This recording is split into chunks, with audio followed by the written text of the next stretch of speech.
Kindly हम 6:10 पे start करेंगे। उससे पहले डिजिलॉकर पे सारे जाके साइन अप कर लें। I also share the link over है। मैंने चैट में लिंक पेस्ट कर दिया। हाउ टू साइन अप वाली वीडियो का लिंक भी आपके साथ शेयर कर देता हूँ। मैंने दोनों चीज़ें यहाँ पे शेयर कर दी हैं। आप जिनमें से जिन लोगों ने नहीं साइन अप किया हुआ उसको साइन अप कर लें और फिर हम आगे चलते हैं। आज की जो हमारी प्रेजेंटेशन है इसमें दो चीज़ें फ़र्क रहेंगी। एक तो ये कि दिस इज़ इंटरेक्टिव, किसी के बीच में कोई भी सवाल है आप लोग कर सकते हैं।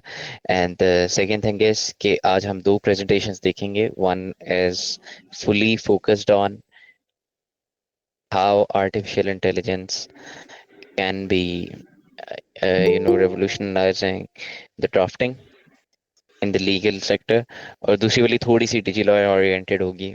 अच्छा, हम दूसरे पहले वाले मॉड्यूल से स्टार्ट करते हैं जो कि AI in legal drafting, generation, prompting and judgement.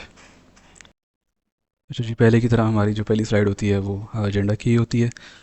हमारा जो आज का एजेंडा है वो है, पहले फेज़ में हम देखेंगे कि जो जनरेटिव एआई है वो काम कैसे करती है, रिट्रीवल से लेकर जनरेशन तक। फिर दूसरी जो हम मेन चीज़ देख रहे होंगे वो प्रॉम्प्टिंग एज अ स्किल।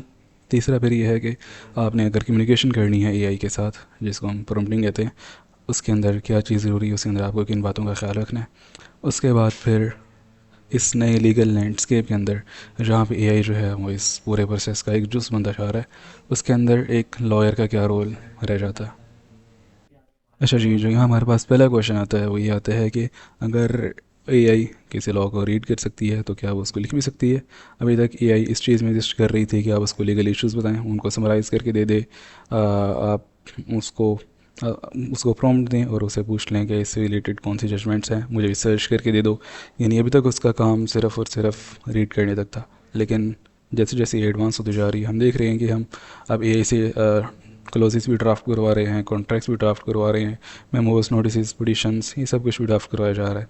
अब एआई सिर्फ रिट्रीव करने तक नहीं रही, बल्कि उसका जो रोल है वो उससे आगे बढ़ के लॉ को प्रपोज करने तक करा गया।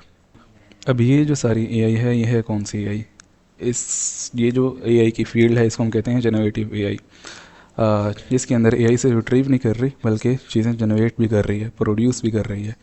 अब ये कैसे हो रहा है काम? ये काम ऐसे हो रहा है कि आप एक न्यूरल नेटवर्क या मशीन लर्निंग मॉडल पकड़ते हैं और उसको अरबों खरबों डॉक्यूमेंट्स पे ट्रेन करते हैं। और ट्रेनिंग इस बात भी करते हैं उसकी कि उसने नेक्स्ट वर्ड प्रिडिक्ट करना है और सही से करना है। अब जब आप ये काम हज़ारों दफ़ा रिपीट करते हैं, लाखों दफ़ा रिपीट करते हैं और उस टेक्स्ट पे करते हैं जो कि इंसानों का लिखा हुआ टेक्स्ट है, तो एआई के अंदर ये कैपेबिलिटी आ जाती है कि वो भी उस तरह का टेक्स्ट खुद से जनरेट करना शुरू हो जाए। अब इसी एबिलिटी को यूज़ करते हुए हम उसे कॉन्ट्रैक्ट्स जनरेट करवाते हैं, ड्राफ्ट जनरेट करवाते हैं और ये सारा कुछ करवाते हैं। अब चूँकि इस पूरे डॉक्यूमेंट, सारे डॉक्यूमेंट्स के अंदर लीगल डॉक्यूमेंट्स भी होते हैं, तो एआई के अंदर एबिलिटी आ जाती है कि वो लीगल लैंग्वेज को भी इमिटेट कर सके, एक प्रोफेशनल टोन को मेंटेन रख सके। तो यानी ये सिर्फ अब लॉ को अंडरस्टैंड करने तक नहीं रहेगी, बल्कि लॉ को जनरेट करने की तरफ भी जा रही है। लेकिन इस चीज़ के अंदर एक छोटा सा नुआंस ये है कि एआई अभी भी लॉ को अंडरस्टैंड नहीं कर रही। वो जो बातें जनरेट कर रही है उनको अंडरस्टैंड नहीं कर रही। जैसे कि हमने देखा, एआई सिर्फ और सिर्फ नेक्स्ट वर्ड को प्रिडिक्ट करने का काम कर रही है। तो ये इमिटेट तो कर रही है कि जिस तरह एक आम इंसान बात कर रहा है, एआई भी उस तरह बात कर रही है, लेकिन बेस लाइन के अंदर ही उस बात को समझ नहीं रही कि ये क्या बात कर रही है। सिर्फ इसने उन पैटर्न्स को समझा कि इंसान इस पैटर्न में बात करते हैं, लीगल लैंग्वेज का ये पैटर्न है, तो ये उस पैटर्न को इमिटेट कर रही है। लेकिन उस पैटर्न की अंडरलाइन लॉजिक क्या है ये उसको नहीं समझ रही। आगे बढ़ते हैं हम। अगला जो हमारा टॉपिक है वो है prompt engineering for lawyers. Prompt उस बात को कहते हैं जो आप एआई को कहते हैं कि ये मेरी इंस्ट्रक्शन है, आपने इस तरह से काम करना है। तो ये जो आप इंस्ट्रक्शन दे रहे होते हैं, इस इंस्ट्रक्शन को प्रॉम्प्ट कहते हैं। और प्रॉम्प्ट इंजीनियरिंग का कॉन्सेप्ट जब से एआई का उरूज आया उसके बाद से ये बहुत ज़्यादा मकबूल आम कॉन्सेप्ट हुआ है। और इसका मकसद ये है कि लोगों को बताया जा सके कि आपने एआई से बात कैसे करनी है, क्योंकि आप जैसे ही उसको इंस्ट्रक्शन दे रहे हैं आपको बिल्कुल वैसे ही रिजल्ट्स मिलेंगे। जैसे कि हमने पहले भी देखा है कि एआई नेक्स्ट वर्ड प्रिडिक्ट करने का काम कर रहा होता है। तो आप उसको जो पिछले वर्ड्स हैं वो जितने अच्छे वो प्रोवाइड करेंगे, जितने कॉम्प्रिहेंसिव और कॉन्टेक्स्ट रिच वो वाले वर्ड्स होंगे, उतना ही आगे आपको आगे जो भी आप उससे काम करवाना चाह रहे हैं, चाहे रिसर्च का है या ड्राफ्टिंग है, उतना ही अच्छा आपको वो काम मिल रहा होगा। अगर हम यहाँ पे एक अच्छी और बुरी प्रॉम्प्ट की एग्जांपल देखें, तो एक बुरी प्रॉम्प्ट ये हो सकती है कि मुझे एक कॉन्ट्रैक्ट बना के दे दो, राइट अ कॉन्ट्रैक्ट। और इससे ज़रा बेहतर प्रॉम्प्ट ये हो सकती है कि मैं उसको सारा कुछ एक्सप्लेन करूँ कि draft a one page employment agreement under Pakistani law with non compete and termination clauses. अब मैंने उसको एक एक चीज़ समझाई है कि कौन सा किस टाइप का कॉन्ट्रैक्ट है, किस लॉ के जुरिस्डिक्शन के अंडर बनाना है, उसके अंदर क्या क्या होना चाहिए। तो यानी जब हम उसको प्रॉम्प्ट दे रहे हों तो हमने इन बातों का ख्याल रखना है कि हम उसको एग्जैक्टली क्लियरली बताएं कि मुझे ये चाहिए आपसे, और बैकग्राउंड ये है, कॉन्टेक्स्ट ये है, और अब आपने ये करना है, क्योंकि वो आपका माइंड नहीं रीड कर सकती। आप जो भी उसको बता रहे होंगे उसने उसी पे आगे चलना है। अच्छा, जनरेटिव एआई के जो मेन यूज़ केसेस आते हैं वो है ड्राफ्टिंग के।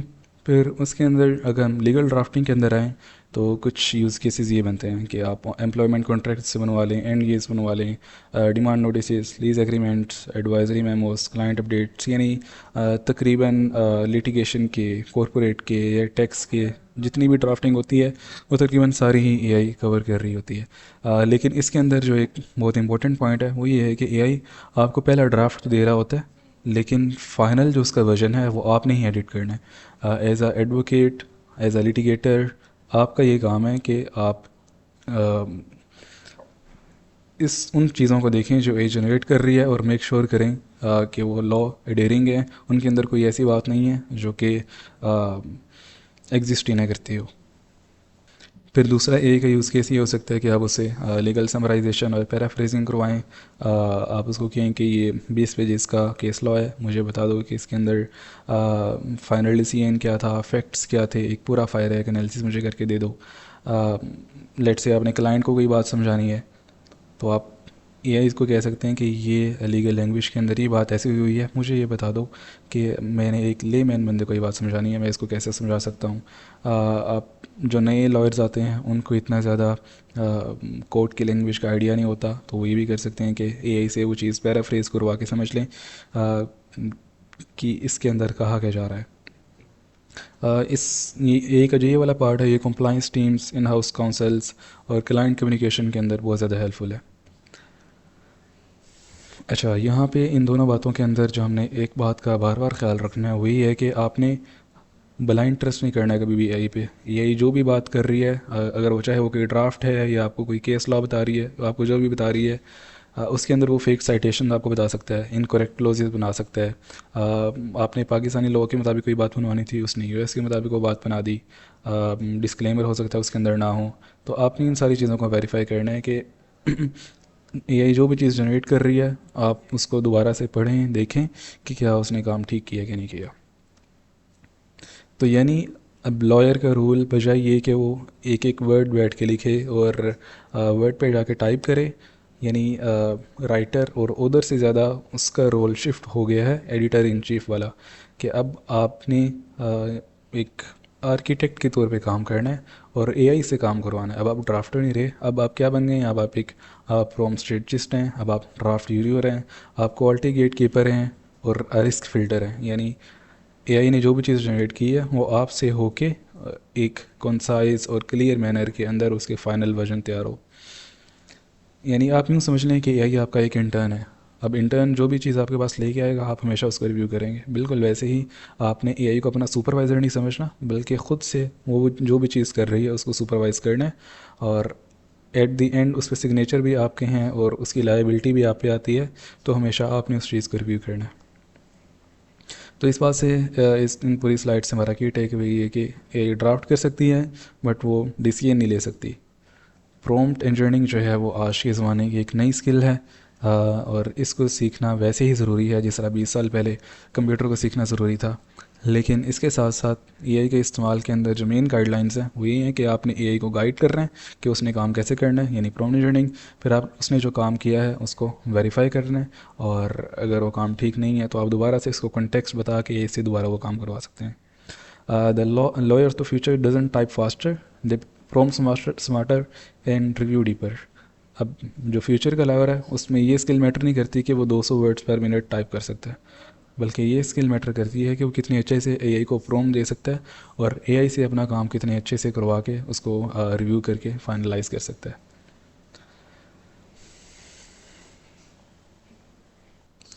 अब हम अपने नेक्स्ट मॉड्यूल की तरफ बढ़ते हैं, जो कि है आज का टॉपिक भी था drafting with AI, contracts, notices and more in minutes. पहली स्लाइड हमारी हमेशा एजेंडा की होती है। आज हम देखेंगे कि ट्रेडिशनल ड्राफ्टिंग के चैलेंजेस क्या हैं, एआई क्या सोल्यूशन प्रोवाइड करता है, और फिर हम usual as usual live demo की तरफ जाएंगे। अच्छा जी, जो मैनुअल ड्राफ्टिंग है उसके अंदर मसले ये हैं कि इसके अंदर बहुत ज़्यादा टाइम वेस्ट होता है सारा कुछ मैनुअली ड्राफ्ट करने के अंदर। जब आप मैनुअली लिख रहे हैं तो चांसेस बढ़ जाते हैं एरर्स के। अगर आप चलें ठीक है, पहले 2-3 पेज तो आप ठीक लिख लेंगे, उसके बाद जैसे जैसे इंसान का दिमाग थकता जाता है उसके साथ साथ एरर के चांसेस बढ़ते जाते हैं। फिर ये बात जो है, ये काम जो है प्रोडक्टिविटी को कम करता है, एफिशिएंसी को कम करता है। अब घंटे ज़ाया हो जाते हैं और फिर भी बंदे को आइडिया नहीं होता कि ये जो मैंने ड्राफ्ट बनवाया है ये कितना अच्छा है और जो मैंने इतने टाइम स्पेंड किया वो वाकई प्रोडक्टिव भी था कि नहीं था। जो कॉमन रिस्क आ रहे होते हैं ट्रेडिशनल ड्राफ्टिंग के अंदर वो यही है कि potential for overlook legal mistakes. कई दफ़ा ऐसा होता है कि ड्राफ्ट के अंदर कोई छोटा सा वर्ड ऐसा लिख दिया जाता है जो कि बाद में जाके आपके ख़िलाफ़ एक पूरा मुकदमा खड़ा कर देता है। फिर बाज़ दफ़ा ख़ास तौर पे नए वकला जो ड्राफ्टिंग कर रहे होते हैं उनको आइडिया नहीं होता कि कोड के स्टैंडर्ड्स क्या हैं, तो उसे नॉन कम्प्लाइंट ड्राफ्ट जनरेट तो कर लिया बट अब उसका फ़ायदा नहीं है क्योंकि कोड उसका एक्सेप्ट नहीं कर रहा। फिर इन्हीं मसलों की वजह से बार बार रिविजन्स करनी पड़ती हैं। आपको सीनियर्स के पास जाना पड़ता है, उनको जाके बताना पड़ता है कि ये मेरा ड्राफ्ट रिव्यू कर लें, क्या ये मैंने ठीक किया है। फिर उनका भी टाइम ज़ाया हो रहा है, आपका भी टाइम ज़ाया हो रहा है, आप बार बार उसको रिव्यू कर रहे हैं, चेंजेस कर रहे हैं। तो ये ट्रेडिशनल ड्राफ्टिंग के अंदर ये सारे मसले आ रहे हैं। अब इन मसलों की वजह से इम्पेक्ट क्या पड़ रहा है पाकिस्तानी कॉन्टेक्स्ट के अंदर। सबसे पहले तो डिलेज इन प्रोसीजर्स। आपने पूरा ड्राफ्ट तैयार किया, आप कोर्ट में गए, कोर्ट ने कह दिया यार ये तो फॉर्मेट में एक्सेप्ट ही नहीं करता, या इसके अंदर ड्राफ्ट की हेडिंग के अंदर ही स्पेलिंग की मिस्टेक है, या फलानी जगह पे ग्रामर की मिस्टेक है, तो आप इसको दोबारा बना के लेके आएँ। वो पूरा दिन आपका ज़ाया हुआ। फिर ये काम जो है रिपीटिटिव है, एक्सपेंसिव है, बोरिंग है। बार बार सेम ही ड्राफ्ट आप जनरेट कर रहे हैं, सिर्फ नाम चेंज हो रहे हैं, इफेक्ट्स चेंज हो रहे हैं, लेकिन स्टिल आपको पूरा टाइम उस पर इन्वेस्ट करना पड़ रहा है। फिर एक्सपेंसिव है कि आप अगर ख़ुद नहीं काम कर रहे, आप जाते हैं ड्राफ्ट लिखने वालों के पास, वो आपसे इस काम के हर दफ़ा पैसे लेते हैं। फिर बोरिंग है, ये कोई ऐसा काम नहीं है जिसके अंदर आपकी इंटेलेक्चुअल एफर्ट लग रही हो और आप की ग्रोथ हो रही हो। ये रिपीटेटिव काम है जो कि ऑटोमेट हो जाना चाहिए। फिर रिलायंस ऑन पेपर है, आप हर दफ़ा ड्राफ्ट लिखते हैं, उसको प्रिंट निकालते हैं, लेके जाते हैं, रिव्यू करवाते हैं, वो उसमें से गलतियाँ निकालता है, आप फिर उसको दोबारा आके लिखते हैं। यानी पेपर के ऊपर रिलायंस बहुत ज़्यादा है। फिर रिलेक्टेंस ऑन कॉम्प्लाइंस, आपने ड्राफ्ट बनवा तो लिया, बना लिया पूरे का पूरा, स्टिल आप श्योर नहीं है कि आप जहाँ पे जा रहे हैं वहाँ पे ये काबिल कबूल भी होगा कि नहीं होगा, क्या ये वाकई एग्जैक्ट एक एक चीज़ के साथ 1 to 1 कॉम्प्लाइंट है भी नहीं है कि नहीं है। अब इसका सोल्यूशन क्या है? एज़ यूजुअल डिजिलवर की ड्राफ्टिंग। अब इसके अंदर जो सबसे पहली बात है वो ये कि डिजिलवर के से अगर आप ड्राफ्ट बनवाते हैं तो ये टेलर्ड है पाकिस्तानी लीगल सिस्टम के लिहाज से और उसकी रिक्वायरमेंट्स के लिहाज से। हमारे पास पूरा पैनल है सुप्रीम कोर्ट के जजेस का और लॉ फर्म्स का, जो कि कॉरपोरेट की ड्राफ्टिंग भी करती हैं और लिटिगेशन की ड्राफ्टिंग भी करती हैं। सो जो हमारा ड्राफ्टिंग का एआई है वो इस काबिल है कि आपको पाकिस्तानी लीगल सिस्टम के लिहाज से टेलर्ड ड्राफ्ट बना के दे। फिर ये जो आपको ड्राफ्ट बना के देगा ये कंप्लाइंट होंगे उन लॉस के साथ जो कि जिन लॉस के साथ एक ड्राफ्ट को कंप्लाइंट होना चाहिए। फिर आपको यहाँ पे फॉर्मेटिंग का कोई मसला नहीं आएगा क्योंकि हमने इसको फॉर्मेटिंग के लिहाज से भी गाइड किया हुआ है कि आपने पाकिस्तानी कोड के जो स्टैंडर्ड्स हैं उनके लिहाज से आपने ड्राफ्ट को फॉर्मेट करना है।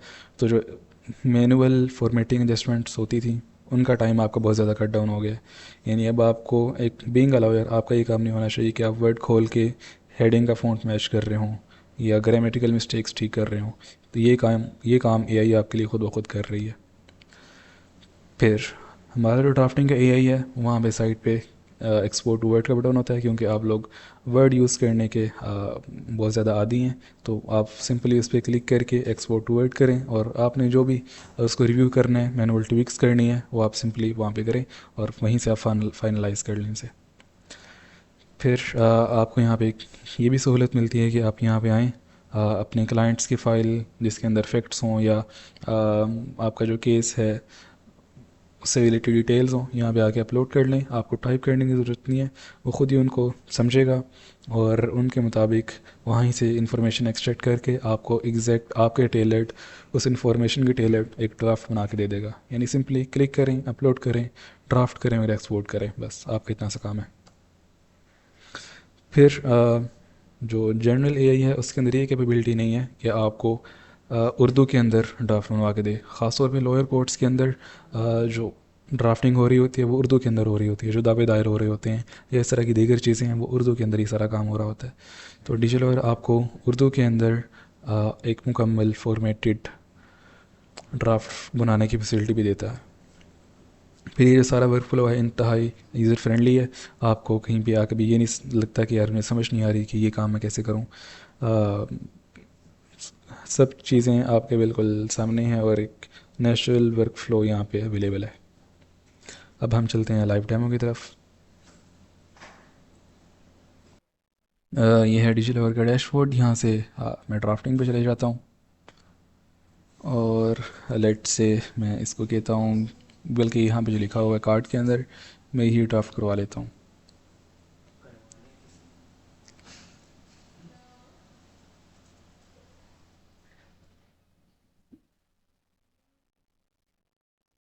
अच्छा, ये आपसे क्रॉस क्वेश्चनिंग भी करेगा। अगर आप उसको मुकम्मल इन्फॉर्मेशन नहीं देंगे तो आपसे पूछेगा कि मुझे ये इन्फॉर्मेशन ये ड्राफ्ट बनाने के लिए चाहिए। जर्नल एक ये भी मसला है कि आपसे क्रॉस क्वेश्चनिंग नहीं करता, रैंडमली कुछ भी आपको बना के दे देता है, क्योंकि इसको पता है कि इस ड्राफ्ट के अंदर क्या क्या आना चाहिए। तो ये आपसे वो क्वेश्चंस पूछेगा, आपसे वो इन्फॉर्मेशन लेगा और बिल्कुल आपके टेलर्ड आपको एक ड्राफ्ट बना के देगा। अभी मेरे से ये सारा कुछ पूछ रहा है कि पार्टीज़ के नेम्स वगैरह क्या हैं, फैक्ट्स क्या हैं एंड एवरीथिंग।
अच्छा, जो ड्राफ्टिंग वाली फैसिलिटी है, अप टू 14 डेज़ जब आप साइन अप करते हैं तब आपको रोज़ाना का एक ड्राफ्ट मिलता है।